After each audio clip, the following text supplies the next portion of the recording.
Hi, have you ever wondered what the secret to success was? Have you ever wondered what are the top three things that made you successful? Are you trying to find your superpower? Today on our podcast, we're going to talk about some strategies, tips, and tools to unlock your potential. My name is Steve Picaro, and I'd like to welcome you to our podcast today. And joining me is Hi, I'm Barry Rubin, your co-host. Hi, Barry. Thank you for joining us. Today, we're kicking off our new podcast series on finding the way to jumpstart your success, how to get things back on track, and more importantly, how to maximize your impact, whether it's in your life, your career, and your business. But before we do that, we're going to take a few minutes and kind of share a little background how we got to this point.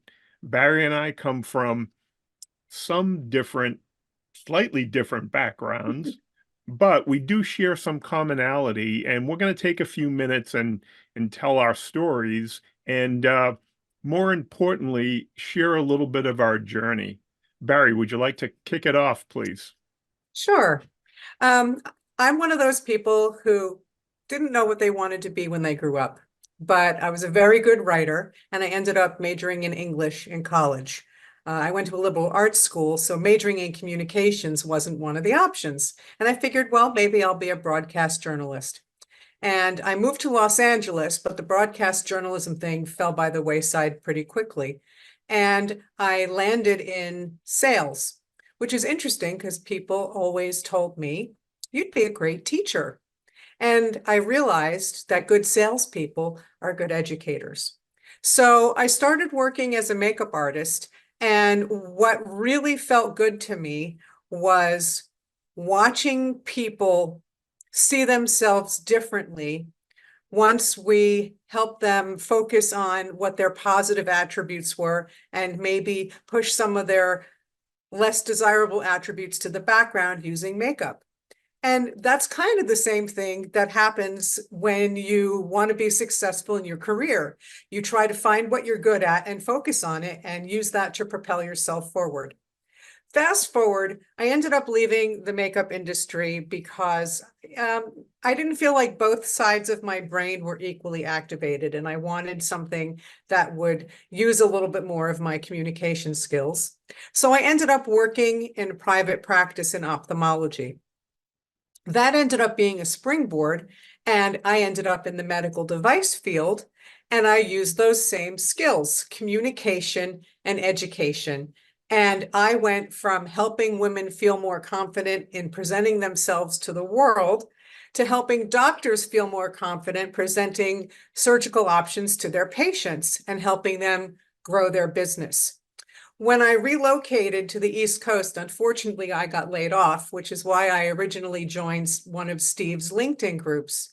And through that process, Steve and I developed a really interesting relationship because my style is so consultative and I have so much more interaction personally with marketing.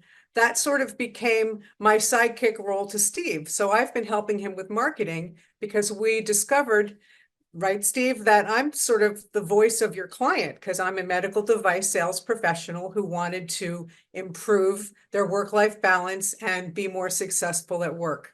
And so that's how that relationship was born. And when I also realized that I really like helping people, this became a natural extension for me because I know that the work we're doing here is going to help you, our listeners. So that's me in a nutshell. Thank you, Barry. It is interesting when you hear other people's story and you say, "Yeah, I've done something similar."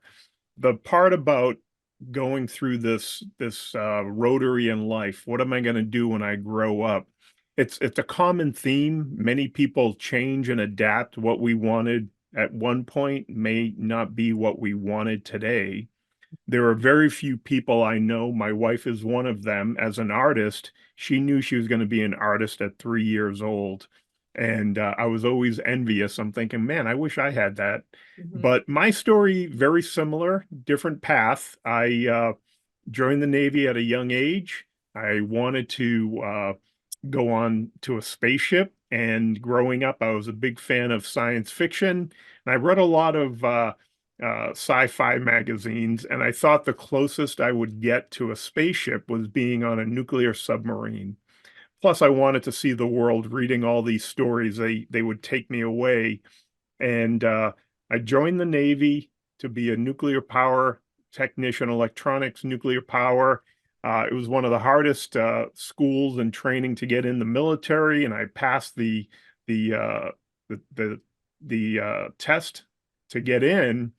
But when I went through the physical, lo and behold, I found out I was colorblind, really a red-green deficiency, which I had no idea at the time. And it was quite amusing because they still wanted me, but I couldn't serve in that role. I couldn't do electronics. I couldn't serve nuclear power. I couldn't serve on a submarine. And as I started looking at other options, um, at that point, I think I was working in a couple restaurants. I worked in an Italian restaurant, and I enjoyed making meals. That was my creative outlet. And they asked me if I wanted to cook, and I'm like, yeah, I don't think I want to cook for people on a ship. But it's different when you're doing it for a job versus, social events. However, as we went through this list, all the fun jobs I wanted to do, intelligence, search and rescue, I needed normal color vision, which I didn't know. Was kind of funny.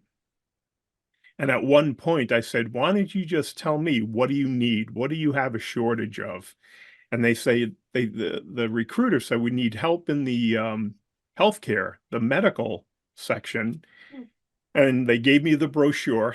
We didn't really have computers back then, and at least on personal computers. But I'm looking through the jobs, and I said, nuclear medicine, I'd love to do that. And they said, nope, you can't do that. I said, advanced laboratory technology, nope, you can't do that.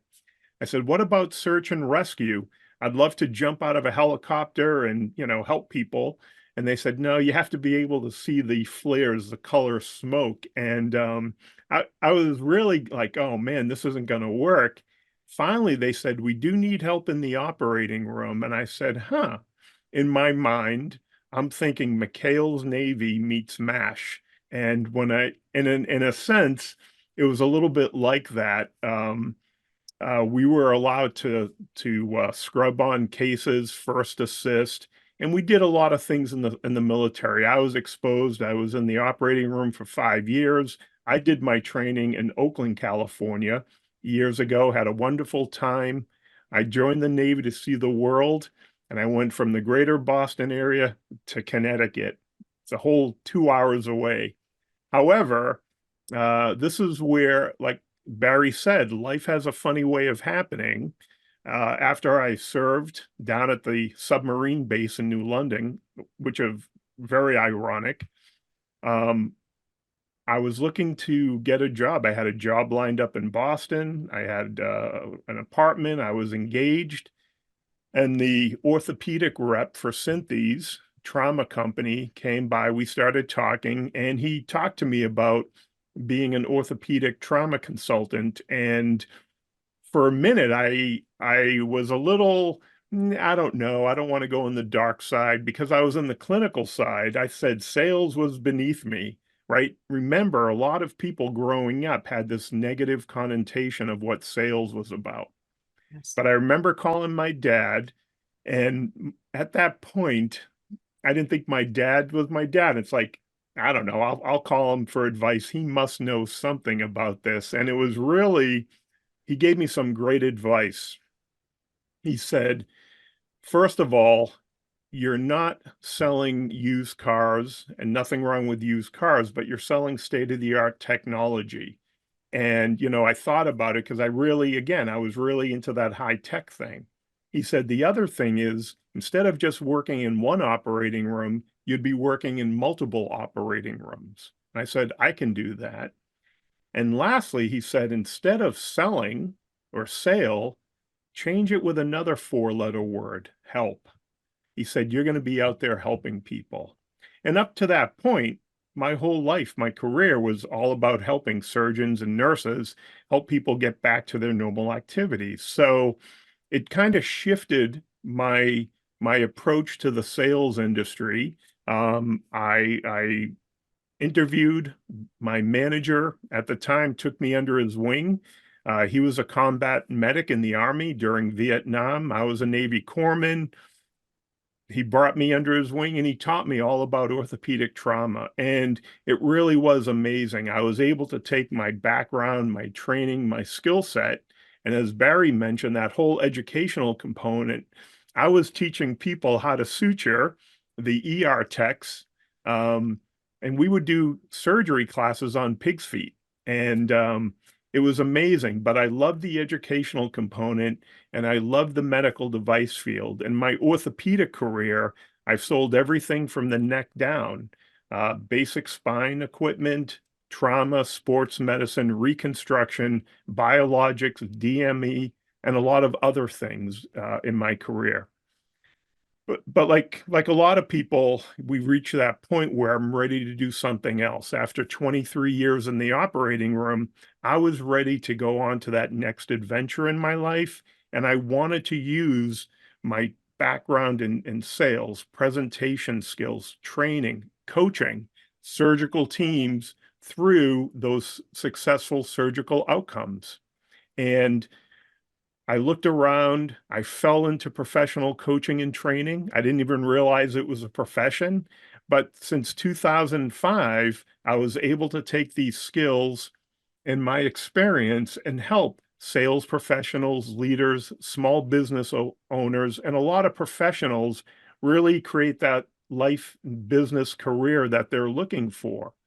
And as Barry said, we were on LinkedIn in the early days and we fell in together. We started doing webinars to help people get the most out of LinkedIn. And back in those days, it was really the beginning. And we were very fortunate to have some knowledge and some experience to do that. And it's funny how we planted those seeds. And over time, as Barry said, I've worked with a lot of people who were transitioning, a lot of people who were trying to grow their business, people who were trying to grow their teams. And one of the things that we realized, because Barry, again, she's been a partner through a lot of these social media journeys on LinkedIn, we realized there was a common theme, right? How do we find that groove, that success groove? How do we find that trail? More importantly, that recipe for success for each person. And it's slightly different for everybody. And like everyone's journey, whether it's in your career, social media, networking, life, it's different. So our goal with this podcast is to share some of these strategies, these tips, and these tools that we've both learned over the years. I've been coaching professionally for 18 years. I come from the medical device field. I served in the Navy. And one of the things that we both bring is helping people either look their best or perform at their best. And when we put that together, we thought unlocking your potential with clarity, confidence, and courage would be a great way to do that. So going forward, we plan on doing these weekly podcasts and sharing a little bit of our journey, some of our successes, some of our challenges. But at the end of the day, we want you to have a takeaway, something that you can implement into your personal or professional life on a regular basis. Barry, before we go, anything else you'd like to share with the group? Just to that focus of where we want to guide people to further their life and their career. I think it's very interesting how clarity, confidence, and courage are so closely interlinked with each other. You can't have one and not have the other two. You can't have two and still be missing one. You really do need all three. And I think that our goal of helping you integrate those three C's is really going to help our listeners to get started in the right direction. Yeah. And, it's interesting. Going forward, I do a lot of backpacking, and I'll share some of these tales from the trail. But the reality is, our goal is progress, not perfection. We don't have the instant answers. We don't have the magic ticket, but we know, just like going to the gym, we're going to make a little progress and kind of nibble this away. Hopefully, because we all hit this rotary at life at times, again, personally and professionally, and our goal is to hope we can help you move forward just a little bit. So with that being said, please subscribe to our newsletter on LinkedIn. Unlock Your Potential. We'll be sharing our podcast issues there. You'll be able to download them as well. There's also a video component. There's also an audio component. So whatever works for you. In the meantime, if you have any questions or topics that you'd like us to cover, please send us an email, direct message, email, whatever works. It'll be in the bottom of the podcast transcript. Other than that, have a great week, and we look forward to seeing you soon. Thanks for joining us. Bye-bye, everyone.